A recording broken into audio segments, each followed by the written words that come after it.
eu vou pedir dinheiro. Deus falou, você vai lá. Aí ele falou, já que é para ir, eu vou. Chegou lá, tomou um cafezinho, né? Meio sem gração. Aí, irmão, nós estamos construindo, não sei se o irmão já viu. Já vi. Nós estamos com cheques aí para pagar materiais de construção, e esses cheques são de 150 mil, e os empresários da igreja estão com uma certa dificuldade, que eles ficaram de cobrir, mas agora não vai dar, só daqui a um mês. Aí o homem olhou para ele e falou, não, pastor, pode deixar que eu vou cobrir. Nós vendemos uma casa, estou até com parte do dinheiro aqui no armário. É quanto? 150? Eu empresto para a igreja, está aqui. Emprestou para a igreja. Sabe por quê, irmãos? O nosso Deus, Ele é Senhor. Ele é dono do ouro, Ele é dono da prata. Ele é Senhor. Deus, Ele multiplicou a farinha e o azeite da casa da viúva, diz o texto aqui. Primeira lição, irmãos. O nosso Deus, é Ele quem sustenta a nossa vida. Segunda lição que nós aprendemos no capítulo 17, foi quando o filho da viúva morreu. Elias ressuscitou o rapaz. Elias ressuscitou. Por quê? Por que que Elias ressuscitou? Orou ao Senhor e Deus o ressuscitou. Porque Deus dá a vida e dá vida em abundância. Quem serve a Deus fica cheio de vida. Quem serve a Deus fica cheio de vida, mas quem não serve a Deus fica cheio da vida. E muitos estão se suicidando nesse exato momento, porque não tem Deus. A palavra de Deus nos diz que dias depois, Deus mandou Elias voltar ao rei Acabe para um desafio. Por favor, 1 Reis, capítulo 18, versículo 19. 1 Reis 18, 19. Veja o desafio que Deus coloca a Elias. Amém? Agora manda reunir-se a mim todo Israel no Monte Carmelo, e traze os 450 profetas de Baal e os 400 profetas do poste ídolo que comem da mesa de Jezabel.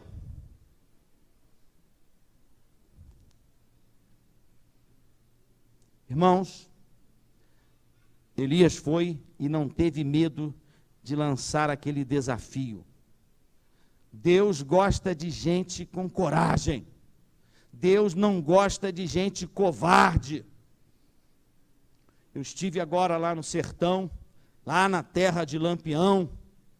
História do Lampião, eu li a história do Lampião, uma história terrível. Lá ainda persiste crimes com requinte de perversidade. Quando eu viajo para lá, vou o tempo todo orando. Mas Lampião, quando era vivo, ele pegou um casal de missionários, missionário que Orlando Boyer, que era missionário da Assembleia de Deus, ele morou em Pindamonhangaba, muitos anos morreu aí em Pindamonhangaba. Orlando Boyer levou um casal de missionários para o sertão. Lampião prendeu esse casal, o homem se chamava Virgílio Schmidt e a esposa dele, e Lampião queria 236 mil réis para soltar os missionários. Todo mundo sabe da história de Lampião, um homem sanguinário. Orlando Boyer foi lá falar com Lampião e falou: olha, eu não tenho esse dinheiro para dar, esse casal aí, como eu sou, somos missionários, estamos aqui pregando a palavra de Deus, falando do amor de Deus, falando de Jesus Cristo como Salvador pessoal, nós vivemos de doações, e nós estamos aqui cumprindo uma determinação do Senhor nosso Deus.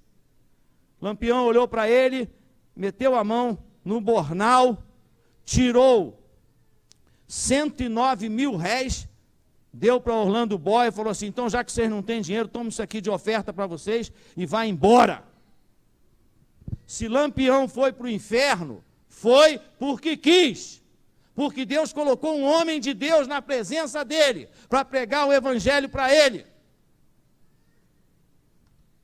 Pois bem, os 450 profetas de Baal se reuniram, como diz a palavra de Deus, no Monte Carmelo para o desafio. Elias então grita para Israel, por favor, 1 Reis 18, 21. 1 Reis 18, 21.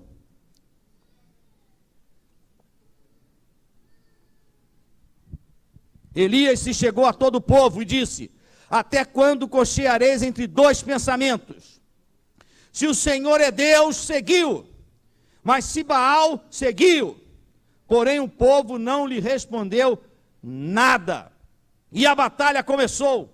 E os profetas de Baal chamaram o dia todo por Baal, e nada, nenhum fogo desceu do céu sobre o altar.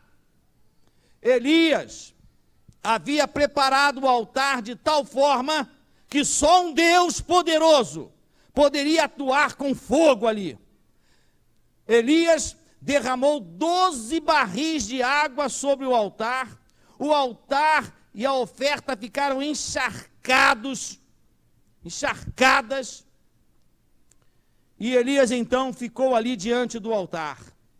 E quando foi 3 horas da tarde, Elias ergueu as mãos e orou a Deus, orou ao Senhor, e após a oração, Deus respondeu com fogo, consumindo o boi, consumindo a lenha, consumindo as pedras, consumindo as águas. Não sobrou nada que pudesse ser usado como relíquia. E foi nesta demonstração de poder que o povo viu que era Jeová, o Deus verdadeiro, e não Baal. Nós vemos umas coisas interessantes nesse trecho. Elias, ele era um homem que trabalhava em alta velocidade. Ele era um homem muito ativo. Ele tinha uma compulsão frenética. Ele mesmo liderou a matança dos 450 profetas de Baal. Fico imaginando ele matando aquele pessoal.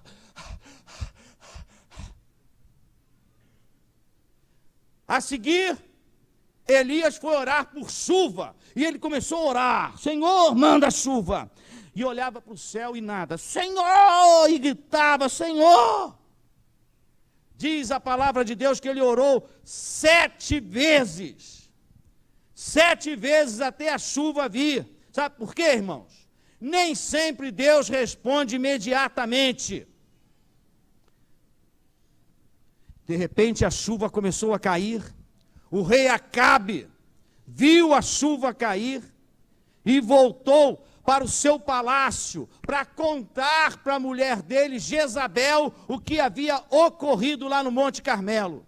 E Elias saiu correndo ao lado da carruagem real de Acabe. Saiu correndo ao lado da carruagem, depois ele passou na frente da carruagem. Foi, correndo. Sabe o que aconteceu, irmãos? No final do dia, Elias estava morto de cansado. Por quê? Porque Elias queria estar em todas. Às vezes tem gente na igreja que quer estar em todas, né? Se estiver tirando uma foto, ele não quer nem saber, ele quer... Está lá. Ele quer estar em todas. Elias não sabia delegar. E ele gastou recursos físicos e espirituais no trabalho do Senhor. O fogo, o poder de Elias se apagou. As energias de Elias se esgotaram. E quando chegou ao palácio do rei Acabe, e Acabe contou para a mulher Jezabel o que havia ocorrido, quando essa mulher soube da morte dos sacerdotes de Baal, que ela havia levado para Israel, aquela mulher, por favor, 1 Reis 19, 2, olha só, 1 Reis 19.